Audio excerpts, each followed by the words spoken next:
we're up here doing we're gonna install a pipe boot where the builder drilled these holes through.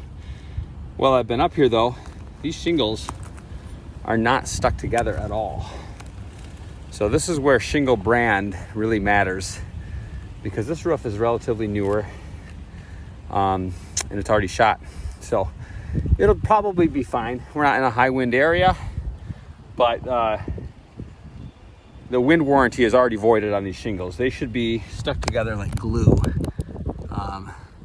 You can already see that coming loose from the shingle or the nail. You can see that nail hole loose, and just the whole roof. You can just grab them with your hand and just pull them up. So it's not what you want on your shingles. All that said, we're gonna remove this little boot here and install a pipe boot. So you'll see that in a second.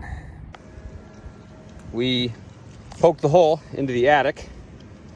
They do have ice and water shield under here, which is a great sign. We'll be putting some ice and water shield underneath also, and then also ice and water shield over top of the boot. Then we'll cut the shingles to fit into the new boot. So this guy will come on up over top of that boot like that. So with this guy, there's 3 inches of 3-inch pipe. There's a 2-inch pipe setting. So above that gasket width, you cut it. So that's what we did. We cut it around. Now it's like a tight rubber fitting.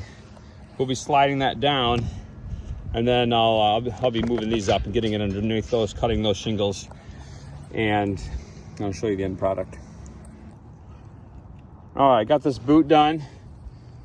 We used the old shingles and put them in. We caulked the nails in there. You can barely see it. Come on up. There you go. And so got it done. Ice and watered on the bottom and on the top. I did throw a nail in here. Just sometimes metal can buckle and curl when it expands and contracts. So, and then it's nailed down on the sides and up there. So